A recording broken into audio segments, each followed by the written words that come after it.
Hi guys, welcome to Indian coin tales. आज मैं आपको बताऊंगा रेगुलर कोमेमोरेटिव कॉइन कलेक्ट करने का सही तरीका।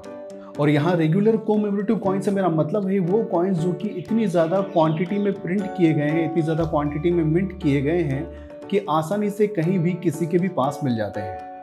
एग्जाम्पल के तौर पर हम लेते हैं माता वैष्णो देवी श्राइन बोर्ड के 10 रुपये के कॉइन को। ये कॉइन बहुत ज़्यादा मात्रा में क्वांटिटी में बनाए गए हैं, आसानी से कहीं भी मिल जाते हैं। लेकिन उससे पहले मैं आपको बता दूं कि मैं आपको इनके प्रूफ सेट कलेक्ट करने के लिए नहीं कहने वाला, मैं आपको इनकी यूएनसी सेट कलेक्ट करने के लिए नहीं कहने वाला, मैं ना ही आपसे ये कहूँगा कि आप इनके एरर कॉइन्स कलेक्ट कीजिए। मैं आपको बताने वाला हूँ रेगुलर कोमेमोरेटिव कॉइन्स को कलेक्ट करने का सही तरीका।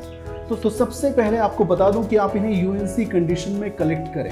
अगर आपको डेली यूज़ में कहीं ये अच्छी कंडीशन में मिल जाते हैं तो आप इन्हें संभाल कर रखिए।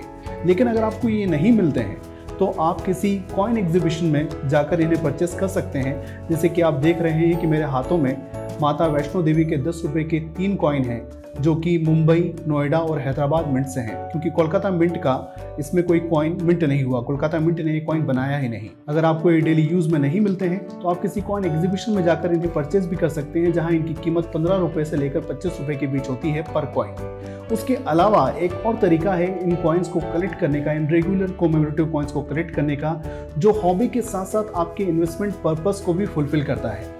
और वो तरीका है इस तरह के कॉइन्स को 100 कॉइन्स में कलेक्ट करना, यानी कि 100 कॉइन्स को कलेक्ट करना। यहाँ मैं सिंगल कॉइन्स कलेक्ट करने की बात नहीं कह रहा, यहाँ मैं बात कर रहा हूँ इस तरह से इन कॉइन्स को कलेक्ट करने की। ये आरबीआई का सील्ड पैक है जिसमें कि कोमेमोरेटिव कॉइन की 100 क्वांटिटी होती है। इसमें आप देख सकते हैं कि माता वैष्णो देवी के कॉइन है और आरबीआई का ये सील्ड पैक है। इसे आप अपने नियरेस्ट करेंसी बैंक की जो ब्रांच होती है वहाँ से कलेक्ट कर सकते हैं। अगर वहाँ पर उपलब्ध ना हो तो आप किसी कॉइन एग्जीबिशन में जाकर वहाँ से इसे कलेक्ट कर सकते हैं, इसे परचेज कर सकते हैं। इनकी कीमत आमतौर पर फिलहाल जो चल रही है वो है 1200 रुपये से लेकर 1600 रुपये के बीच में। और नॉर्मली आपको ये कॉइन ये पूरा जो सेट है आपको 1500 रुपये के आसपास मिल जाता है। लेकिन फिर भी ये सारे प्राइस मार्केट अवेलेबिलिटी के ऊपर डिपेंड करते हैं, डिमांड और सप्लाई के ऊपर डिपेंड करते हैं। तो अगर आप इस तरह से अपने कॉइन्स को, रेगुलर कोमेमोरेटिव कॉइन्स को कलेक्ट करेंगे तो आपके लिए फ़ायदेमंद होगा इन्वेस्टमेंट पर्पस से भी, क्योंकि इन्हें बेचना बहुत ही आसान होता है और ये बहुत कम मात्रा में, बहुत कम क्वांटिटी में इस तरह से कलेक्ट किए जाते हैं।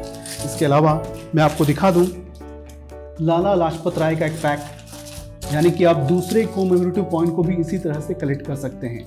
ये लाला लाजपत राय का 100 कॉइन्स का आरबीआई सील्ड पैक है।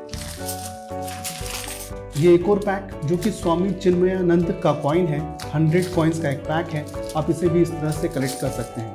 तो दोस्तों ये था किसी भी रेगुलर कॉइन को, जो कॉइन आपकी डेली यूज़ में आपको आसानी से मिल जाते हैं, उन्हें कलेक्ट करने का सही तरीका।